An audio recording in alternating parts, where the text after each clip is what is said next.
Polemik keberadaan ruko di Jalan Niaga Blok Z4 Utara dan Blok Z8 Selatan RT 11 RW 03 Kelurahan Pluit, Kecamatan Penjaringan, Jakarta Utara, masih menjadi perhatian publik.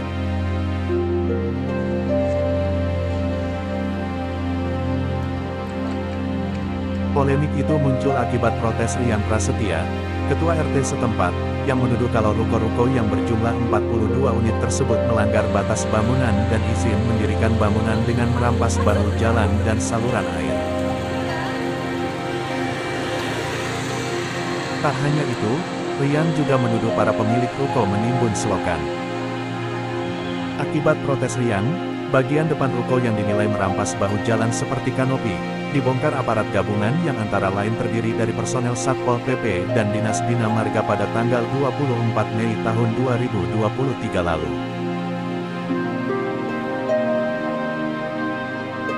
Sebenarnya bagaimana duduk persoalan ruko-ruko yang berada di kawasan milik PT Jakarta Propertindo itu? Berikut penjelasan Ketua Forum Warga Pluit Edi Kusuma Panjaitan.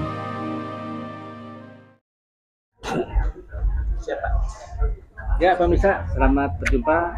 Pada saat ini saya sedang bersama Pak Edi Kusuma selaku Ketua Forum Warga Pluit yang tentu sudah berkiprah lama dan sudah dikenal luas oleh kalangan masyarakat di kawasan Pluit ini tentunya Pak ya. Pak Edi Kusuma, ini ada satu permasalahan yang memang sedang masalahnya di kawasan RT 011 RW 03 di RT 11 RW 3 ya, betul. RT 11 03 di mana seorang RT yang berkonflik dengan warganya, para pemilik usaha. Nah, bagaimana nih Pak dampak yang terjadi setelah beberapa minggu ini konflik tersebut masih terus berlangsung? Baik, terima kasih Raden. Saya merasa prihatin kejadian ini di wilayah saya ini. Saya tidak menduga sampai sebesar ini, viral aja. Ya, dampaknya sangat besar sekali pengaruh terhadap masyarakat, baik itu yang namanya pedagang atau pengusaha maupun customer, pelanggan. Sekarang ini di pasar atau namanya daerah kuliner Muara Karang Jack 4 ini sepi. Kenapa bisa sepi? Karena pedagang juga banyak yang tidak jualan. Akibatnya satu, tenaga kerja berkurang. Jadi terus terang aja, saya sebagai Ketua Forum Warga memohon maaf kepada semua pihak, terutama kepada masyarakat Pluit, para pedagang, para pelanggan semua, ya, termasuk juga pelanggan dari luar Kelurahan Pluit yang banyak datang setiap Sabtu Minggu atas kejadian ini. Kejadian ini saya yakin tidak dihendaki oleh semua orang, tapi kejadian ini seperti bencana gitu. Dampaknya tentu mempengaruhi. Satu, dampak ekonomi. Jelas kejadian ini merusak upaya seperti contoh, pemerintah kan menginginkan apa? Roda perekonomian itu meningkat setelah pandemi 19 ini. Itu yang utama. Selama pandemi banyak toko yang tutup. Ini baru mulai bangun, perbaiki, ya dah. Jadi sangat disesalkan kejadian ini. Kenapa tidak tunggu dulu 6 bulan atau lebih cepat 6 bulan sebelum pandemi? Kalau memang itu salah, kalau itu memang melanggar, pas ini baru naik, ya. Saya merasa prihatin terhadap masalah ini. Ya, saya merasa prihatin terhadap masalah ini. Jadi, kalau pertanyaan Pak Dian, gimana dampaknya? Yang rugi siapa? Satu, pemerintah udah pasti PAD berkurang, perputaran ekonomi berkurang. itu namanya pengusaha atau pedagang penjual itu ya dah lagi mabuk sekarang mau cari dagang di mana. Ketiga itu yang namanya customer, pelanggan dan semua itu jadi enggan datang ke sini. Banyak faktor psikologis juga iya. Kenapa faktor psikologis? Tiap hari masih ada mobil Satpol PP di sini. Itu sangat mempengaruhi sehingga orang nggak datang. Banyak hal lah. Kalau dibilang dampaknya apa ya? Visi jelas tidak bersih lagi. Apa namanya itu dagang kuliner itu mestinya tempatnya yang bersih. Ini berantakan ya? Ini berantakan. Ya dah? Ya sayang sekali dan sangat disesalkan. Bukan prihatin, sesalkan kejadian ini. Ya saya harap RT maupun pedagang-pedagang di sini, marilah kita duduk bersama semuanya. Kita selesai masalah ini dengan kekeluargaan, ketetanggaan. RW bukankah RW punya fungsi membangun suatu kekeluargaan yang musyawarah untuk mufakat? Kenapa harus viral? Memang itu menjadi sasaran utama. Iya. Apa nggak bisa diselesaikan dengan baik?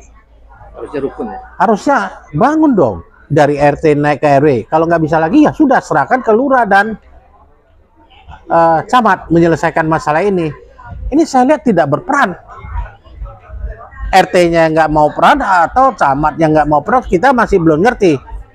Warga tentu menunggu. Ya dah. Nah, viral, saya yakin maka yang jual bakmi mengerti masalah viral nggak viral, pasti mereka kalah, nggak seimbang jadi beritanya. Kadang-kadang saya melihat berita-berita ini agak aneh-aneh. Yang benar jadi salah, yang salah jadi benar. Ya dah, maka saya prihatin. Saya menyesalkan kejadian ini. Saya kira gitu. Ya, baik Pak Edi. Kemudian menyangkut apa yang dimaksud dengan pelanggaran oleh Pak RT ini kan terkait dengan saluran dan depannya itu. Jadi sebenarnya gimana Pak duduk persoalannya? Jadi saya bilang begitu. Pak RT kan fungsinya RT. Ya. Dia ngerti peraturan nggak? Itu dulu. Wewenang dia nggak dulu? Itu dulu. Masyarakat, dia jual sana. Dia tahu nggak peraturan? Ini kan perlu pencerahan dari pihak-pihak tertentu dulu, bukan langsung diviral. Saya yakin warga di sini, penduduk sini, saya katakan penduduk sesuai dengan Perpres Pergub 22 tahun 22. Yang ada di sini semua itu adalah penduduk warga tetangga. Ya, bukan warga RT, tapi penduduk RT. Mereka adalah orang sini, walaupun tidak terdaftar ya. Saya yakin mereka itu semua orang-orang yang patuh dan taat hukum. Jadi, mengenai saluran. Bodoh semangat kalau warga atau pedagang di sini membuang puing ke dalam got. Bodoh banget itu ceritanya. Apa ada benar? Jangan di media, saya ada bukti. Buktikanlah di mana. Saya dapat kiriman dari warga. Yang membuang puing itu adalah disaksikan oleh RT. Disaksikan oleh RT, puing itu dibuang, yaitu rumah yang Jack 1. Yang aroma. Itu ada. Ya, tapi jangan menganggap penduduk warga itu membuang puing menutupi saluran. Bodoh banget itu. Kalau saluran jalan busuk bau, apa orang mau belanja di sini? Iya. Mau makan di sini? Nggak mau, logika. Tersumbat ya Pak? Tersumbat. Jadi saya bilang bicaralah Pak RT yang jujur. Kalau nggak ngerti tanya saya, Edi Kusuma. Saya kan yang dituakan selalu oleh Pak RT. Ya toh?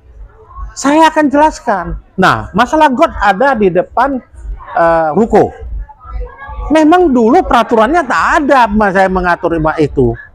Hanya sesuai dengan rencana tata ruang yang dibuat oleh developer. Untuk diketahui mengenai GSB itu baru kita miliki tahun 2002. Sedangkan ini dibangun tahun 81-82. 83 saya di sini. Ya, nah? Jadi ini ada miskomunikasi antara RT dengan warga sini. Yang disengaja tidak sengaja saya nggak menuduh begitu. Tapi jelas got itu nggak mungkin dibuang puing sehingga bisa ke jalan. Dan banyak saksi melihat. Got ditutup betul. Sebagian got ditutup, tapi setiap paling sedikit 3 meter ada satu bak kontrol. Bak kontrol yang dibikin baik sehingga tidak bau dan air jalan. Banyak yang saksikan kan, semua tertawa. Media-media juga lihat. Tanya, Bu, Aiman sendiri melihat, jalan kok itu air. Nah, jadi kira-kira perlu dipahami oleh semua netizen. Saya berani mengatakan tidak ada orang yang menutup saluran, malah memperbaiki saluran.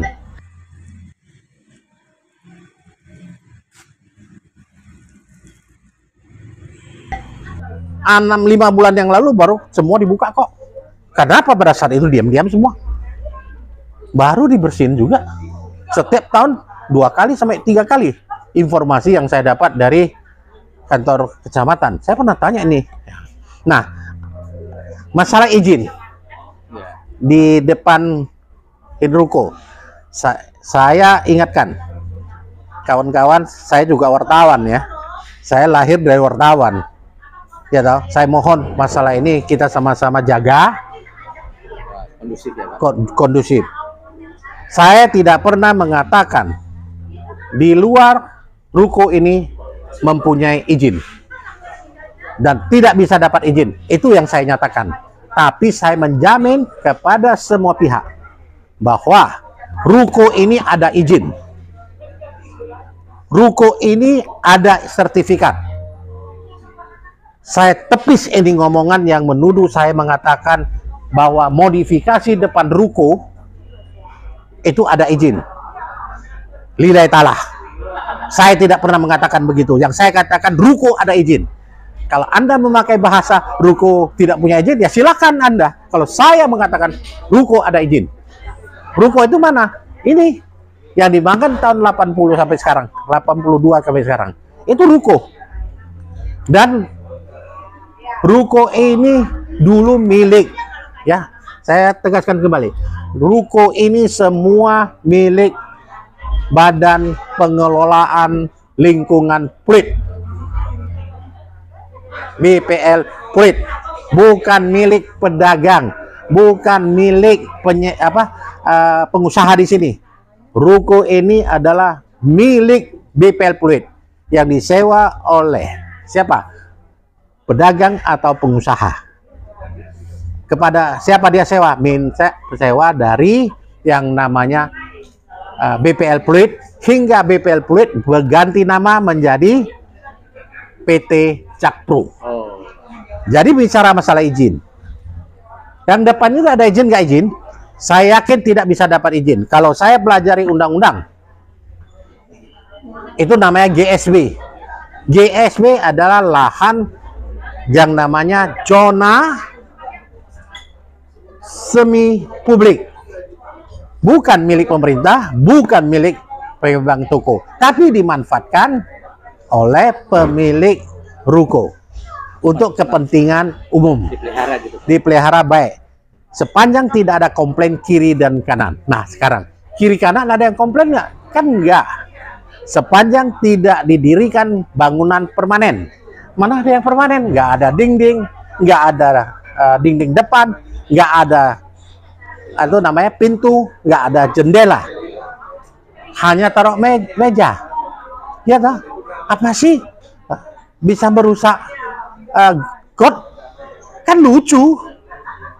Kedua saya ingin tahu kan, OKOC malah membuat tempat dagang. Saya kasih contoh aja di Keluaran Pluit dulu, satu yang sangat besar.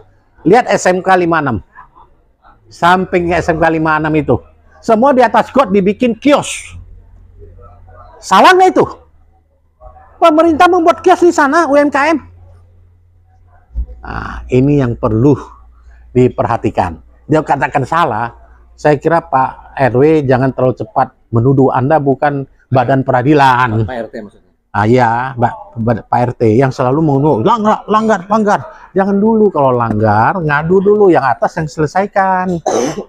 Nah, saya ingatkan juga kepada Pemda, jangan terlalu cepat mengambil sikap membongkar-bongkar. Ingat, keadilan dan kebenaran. Saya selalu minta juga Pemda, tolong buatkan tim independen untuk periksa ini semua. Kalau memang mereka itu salah, ya, bangunan ini di tahun 80-an ya, saya akan bertanggung jawab meminta mereka mundur semuanya. Saya bertanggung jawab akan meminta ini. Tapi jangan seorang RT ngomong langsung dibongkar. Itu sangat tidak layak. Dan benar nggak itu? Ada dasar hukumnya nggak? Hanya mengatakan rekomtek. Apa itu rekomtek? Rekomtek itu di dalam hukum artinya tidak perlu melalui proses peradilan. Kalau di dalam hukum administratif itu namanya apa tuh? Gross akte. Tanpa proses pengadilan bisa di eksekutorial. Rekomtek itu merupakan proses. Ada nggak rekomtek itu demi keadilan berdasarkan ketuhanan yang Maha Esa? Itu rekomtek. Pejabat harus ngerti undang-undang ajas pemerintah yang baik. Kalau terjadi pembongkaran tanpa memenuhi persyaratan, apa itu? Melanggar pasal 18 UU APB, Undang-Undang 30 tahun 2004. Ya, 2004. Kenapa? Melampaui wewenang. Bersewenang-wenang. Melampaui wewenang. Ya. Mencampur adukan wewenang. Sehingga menimbulkan kerugian pihak lain. Kalau sudah begitu gimana? ASN bisa dituntut, yang melakukan bisa dituntut. Nah itu saya minta tolong pemerintah dalam hal ini, lurah, camat, Pemkot, sabar sedikit, bentuk tim dulu, saya tunggu timnya lah. Pak, artinya rekomtek yang kemarin dipakai untuk melakukan penertiban ini kurang kuat atau gimana, Pak? Menurut hukum tidak berlaku itu. Rekomtek boleh melakukan eksekutorial, tetapi setelah melalui proses. Prosesnya mana? Pemakai ini panggil, peraturan ini. Semua bersama setuju? Teken, lapor ke wali kota, keluar surat perintah, peringatan 1, peringatan 2, peringatan 3. Ini tidak ada sama sekali, hanya ada apa? Himbauan. Himbauan itu apakah bisa laksanakan rekomtek? Itu dong, pengadilan aja punya putusan tidak bisa dilaksanakan kalau tidak ada amaning. Amaning 1, amaning 2, amaning 3 langsung kerjakan. Setelah amaning ketiga, kalau tidak dilakukan, maka dieksekusi. Kita negara hukum, belajar hukum lah. Sebab Riang kan sudah jadi pengacara terakhir 5-10 tahun ini. Kalau dulu tidak, saya nggak tahu dia pengacara. Kalau saya sudah 43 tahun menjadi pengacara. Nah itu aja bedanya. Nah, Pak, tapi kan akhirnya ini kan sudah dibongkar gitu, Pak. Jadinya gimana tuh, Pak? Ini pembongkaran, tinggal dua hal aja. Mau selesai kekeluargaan atau mau selesai secara hukum. Kalau mau selesaikan secara hukum, ini bisa dimajukan di pengadilan, ini juga bisa dimajukan ke ombudsman law, ya kan? Ini juga bisa dituntut orang-orang yang berperan di dalam hal ini melanggar undang-undang ajas pemerintah yang baik, Undang-Undang 30 tahun 2004. Berarti artinya juga termasuk orang-orang yang dimaksud tadi pemerintah yang melakukan pembongkaran. Ya. Tapi saya yakin dan saya jamin tidak akan terjadi gitu. Karena ini urusan keluarga, rukun tetangga. Saya akan bicara kepada dua pihak. Diam aja lah. Pelan-pelan menyelesaikannya. Jangan asik viral-viral aja. Maaf ya, saya ini bukan mau viral. Saya ini memberitahukan supaya ada pemberitaan yang seimbang. Yang selama ini hanya RT-RT. Sehingga netizen bingung. Kok warga saya di sini itu berani-beranian melanggar hukum? Itu yang saya rasa nggak ada. Saya diminta, tidak minta, saya harus ikut dalam penyelesaian masalah ini. Karena saya ketua forum yang dibentuk sudah lama. Oke. Ya, jadi kaitannya pemirsa Pak Edi ingin dalam kesempatan ini mengupayakan perdamaian sebenarnya. Oh iya, iya, iya. Tapi kan kemudian nih Pak masih ada hal-hal yang dilakukan oleh pihak RT dan terakhir nih ada wawancara dengan Uya Kuya nih Pak, suatu media sosial yang cukup banyak yang nonton. Jadi tapi di sana terkandung beberapa keterangan yang tampaknya bertolak belakang. Gimana menurut Pak Edi? Antara lain apa? Ya misalnya dikatakan soal Bang selokan yang sudah ditutup. Maka saya bilang kepada pihak-pihak lain, tolong datang sini, lihat selokan itu yang ditutup permanen tanpa bak kontrol, ya toh? Atau permanen semuanya. Itu dua macam aja. 10 pintu, 20 pintu ini saya jamin semua ada bak kontrol. Yang saya tahu terakhir, yang punya Pak RT yang tidak punya bak kontrol. Tapi dia mengaku di Uya-Uya, wah saya lain, saya punya bak kontrol, hanya tutup dengan apa namanya itu, bak kontrol.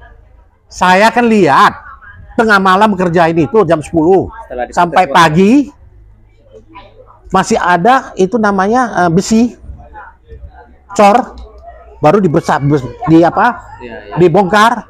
Nggak usah lah, bilang aja nggak sempat bikin bak kontrol, sudah selesai. Nggak ada yang nuntut terlalu banyak. Orang sini itu baik-baik lah, jangan berbuat seperti melakonia gitu, pura-pura apa ini nih. Wah, mobil saya di baret. Siapa yang baret? Lu ada CCTV, tangkap. Jangan bilang seolah-olah orang sini jahat. Nggak ada orang sini gitu. Jadi hanya sensasi ya Pak? Jangan buat sensasi lah. Ya saya tidak bantah kejadian pada dia. Tapi kalau bicara itu mestinya ada fakta. Ada bukti. Ya kah? Ngomong yang benar aja lah. Jadi saya kira hal-hal semacam gitu nggak perlulah. Kenapa? Selalu bahasanya saya merah putih. Saya NKRI, ngapain sama warga sendiri? Kalau kita lagi konfrontasi dengan negara lain, AM merah putih itu baru cocok sama warga sendiri. Masa merah putih kalian berlawan dengan warga sendiri? Memang semua dua warga merah putih, baru dibilang dia merah putih. Semua merah putih sini, ya tak? Bahkan akhirnya ada bahasa yang agak rasis. Apa itu? Ya, antara lain? Yang dia katakan dia orang suku tertentu. Gimana itu? Ya, kalau saya melihat pengakuan dia merah putih, ya itu gaya orang yang belum merah putihnya tebal. Itu orang yang berani saya katakan merah putih. Karena saya itu gerakan pembumian Pancasila, salah satu ketua Dewan Pembina. Ya, saya paham betul Pancasila. 40 tahun saya udah ikut P4, pola 90 jam. Pak, kan itu kan juga Pak Rian kan ini mengaku salah satunya pas kejadian yang sempat ramai perdebatan itu dia disebut ibunya dia dihina gitu Pak. Gimana, Aduh, Pak? Itu begitu saya cerita. Mau cerita sebenarnya saya di tempat. Saya yang berbicara dengan dia. Kita nggak ada apa-apa. Saya sebagai orang tua. Malah saya minta, Rian, kau yang sopan lah sama saya. Kau bilang saya abangmu. Jangan teriak-teriak yang enggak. Lihat dulu rekaman yang asli ada saya. Sekarang sudah ada banyak perubahan. Jadi gitu ceritanya. Ketika Aiman bersama saya, bilang tuh Aiman, nilai kita sumpah pocong yang benar kita bicara. Ya, bicara apa ini? Saya bilang, ya, kata Aiman sebaiknya duduklah bareng sama. Saya bilang boleh aja. Dia menuntut saya keluarkan sertifikat. Kok begitu anak muda gitu? Saya orang yang 70 tahun dibuat begitu kan saya masih sabar. Tahu nggak? Tapi orang nggak sabar. Tahu nggak? Sudah salam-salaman masih teriak mau, saya mau sertifikat. Mau ya datang sini ambil.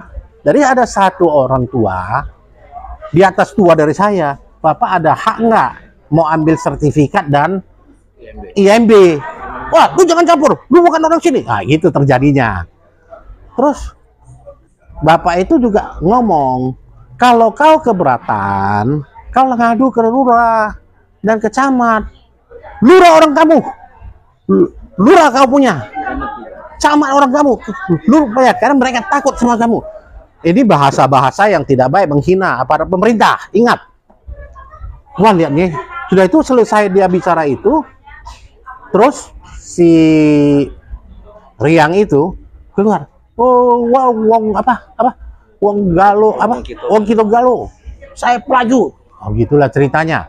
Datanglah satu orang yang naik sepeda tinggi samping. Pak RT, jangan lu sopan sikit lah bicara. Itu loh spontan orang dibangun. Ya, lu sopan lah bicara. Terus Siapa itu, Pak? ada satu orang tua, saya pun nggak kenal, jujur aja. Terus sudah tuh, lu jangan jagoan di sini. Ya orang tua dong yang ngomong geliat begitu gayanya. Hah? Apa itu? Itu toh.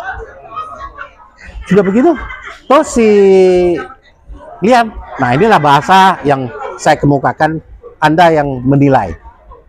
Pribumi datang di sini habis kalian semua. Itulah yang namanya rasisnya. Mau jujur itu. Terus dia jerang ke orang tua itu, mau berantem. Tapi baru tangannya di belakang. Tapi di Uya bilang, dia waktu nyerang, ya dah, sebelum ya sudah ditegor gitu kan, tapi enggak begitu. Baru ada satu orang, lu tau lah bahasa orang Medan, mulutnya itu selamat paginya bukan terhadap dia, kan di umum bukan depan lu gitu, nggak ada begitu, pakai bahasa yang mamanya entah apa katanya itu kan, ya toh. Tapi kan di samping sebelah kiri, saya bukan membela ya, saya nggak tahu orang punya siapa yang keluarkan kata-kata ini. Itu kejadian yang sebenarnya, bukan keluar itu baru yang membicarakan kata rasis. Tidak. Itu lontaran kata-kata itu yang ngomong siapa sih, Pak? Nggak tahu saya, dan suasana begitu gaduh. Maka saya bilang, janganlah membuat gaduh di Pluit kita. Pluit kita adalah daerah sejuk damai. Ya toh, saya prihatin, saya menyesali kejadian ini di kampung saya. Itu alasannya. Upaya perdamaian ini udah disampaikan ke Riang belum, Pak? Wah, saya udah pernah telepon dia kok, dan dia jawabnya ya. Bukan ya, nanti kita bicara empat mata, jangan kasih orang tahu. Nah, kira-kira saya diam aja menunggu. Dia juga pernah telepon saya, bicarakan ini. Beberapa kata yang saya dapat, yang saya tahu apa motif dia. Kira-kira saya udah ada bayangan salah ngomong itu. Jadi Pak Edi tadi kesimpulannya bukan karena orang itu berbicara bahasa kasar kemudian baru Pak yang keluarkan ini, enggak. Riang duluan ngomong. Dulu, orang itu juga jadi tambah emosi. Tambah emosi. Coba kita nggak tahu siapa. Siapa orangnya saya nggak dapat. Jujur, lillahi ta'ala. Pak, tadi motif maksudnya gimana tuh, Pak? Apa? Motif maksudnya? Tanya dia. Motifnya ribut sama ini. Karena begitu ya, saya bilang. Ini namanya God sudah ada sejak tahun 80-an. Belum ada undang-undang tentang GSB, sudah ada duluan. GSB baru tahun 2002, yang pertama kali di Indonesia. Dilanjutin dengan Pen PU nomor 7 tahun 2009. Tapi Perda itu kan sudah ada aturan. Perda juga nomor 7 tahun 1991. Ya toh? Baca dulu lah peraturan itu baru ribut. Riang, kau kan bukan penegak lu kan salah satu penegak hukum, advokat. Iya. Tapi lu kan bukan hakim menentukan siapa salah tidak salah.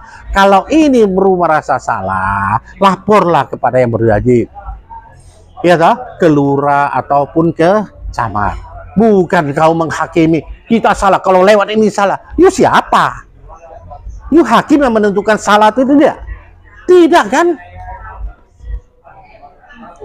Jadi sebaiknya laporlah. Kalau memang umpamanya lurah dan camat tidak action, ya dah, itu salah. Ya dah, dia boleh lanjut ke atas kemana. Kalau sampai keluar arena itu silakan. Mau langsung ke pengadilan, ya, mau langsung kemana-mana instansi yang terkait yang tidak bisa menjalankan tugas-tugas ini.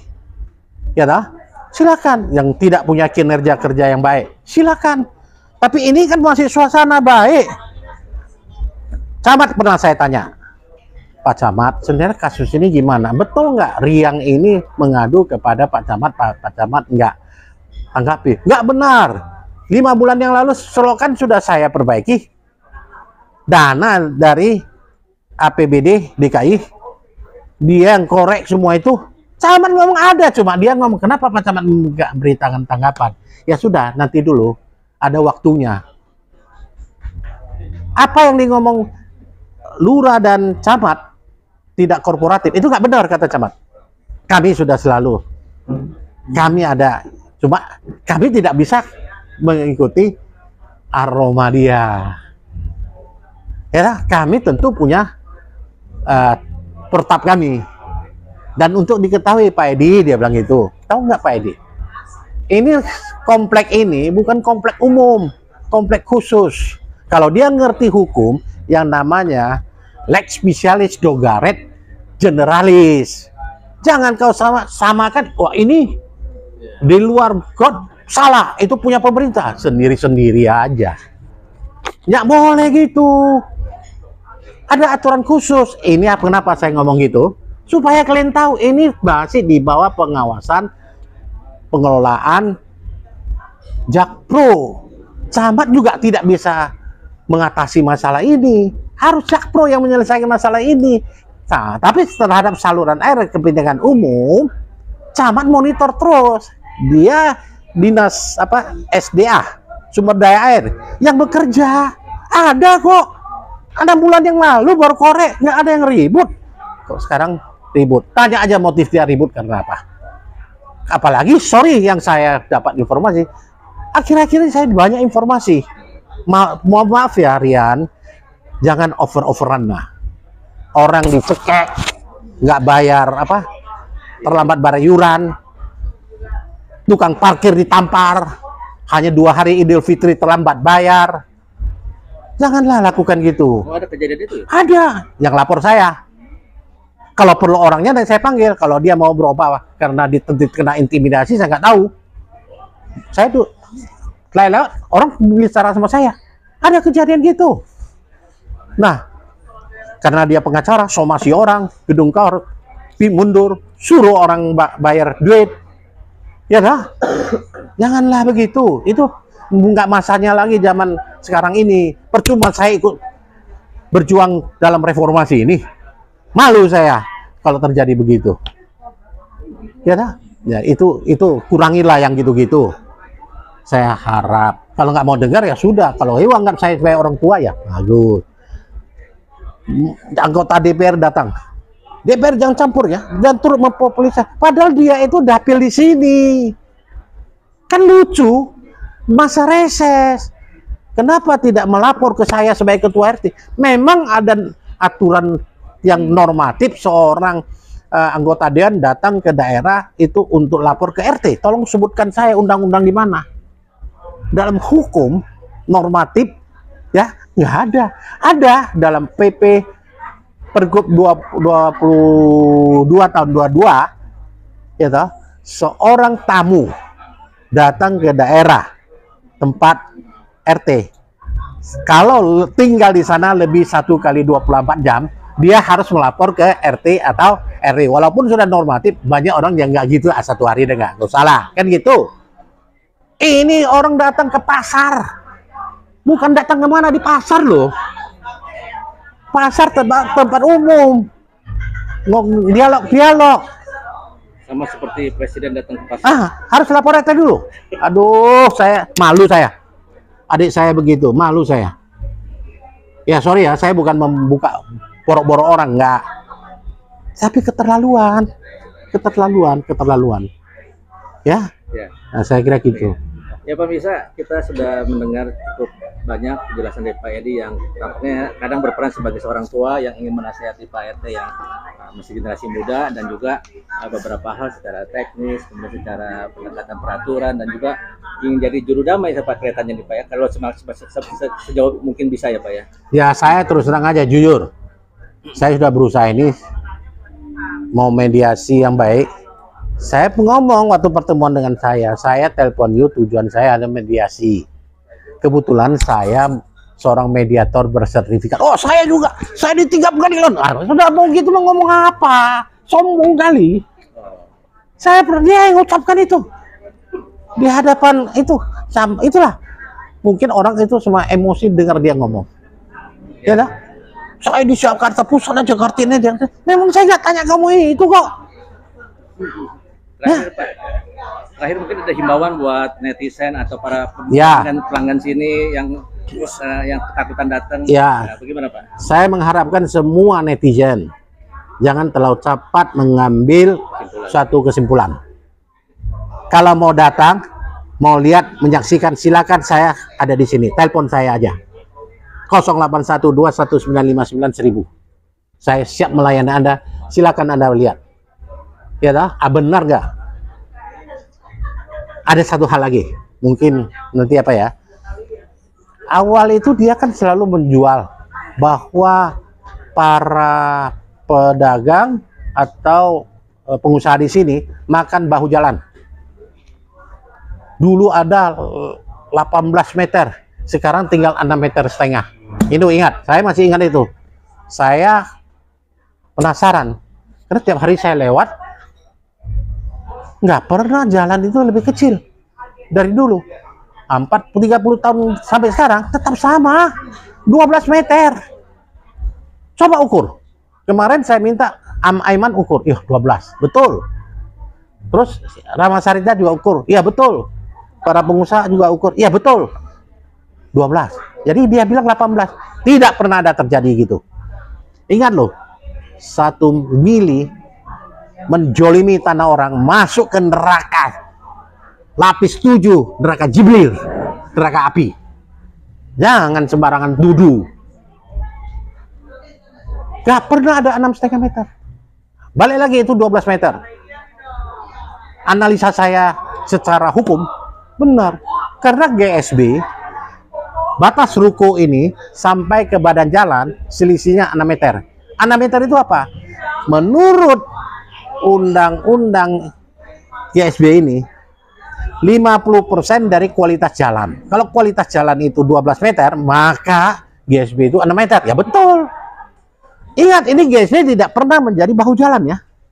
Yang seperti yang dia ngomong-ngomongkan, tidak pernah menjadi bahu jalan. Semua dari dulu adalah gitu.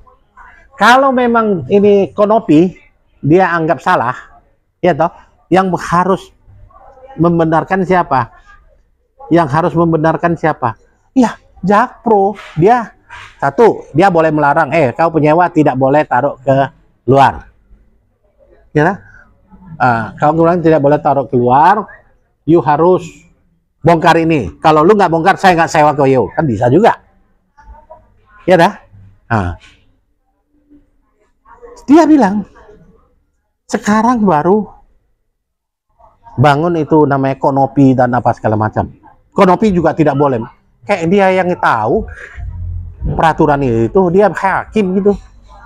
Ya dah. Enggak lah. Banyak loh. Kalau mau bongkar, peraturan itu bukan untuk individual ya. Peraturan itu berlaku untuk umum. Lihat jalan raya Pluit itu, Muara Karang itu, semua juga makan GSB. Coba lihat Pluit Sakti, coba lihat Muara Karang Raya. Untuk diketahui, saya ukur yang namanya Muara Karang Raya. Tahu yang beraspal itu berapa meter? 12. Ini di dalam khusus sudah 12. Begitu lebar jalan kita. Logis nggak? Makan badan jalan. Ngerti nggak yang namanya badan jalan? Saya perlu ingatkan, badan jalan pun bisa dipakai. Karena Undang-Undang 20 tahun 10, Permentri, badan jalan dibenarkan untuk dipakai asal meminta izin dari pemerintah daerah. Kalau pakai badan jalan kenapa? Minta izin. Dan ini kan tidak ada.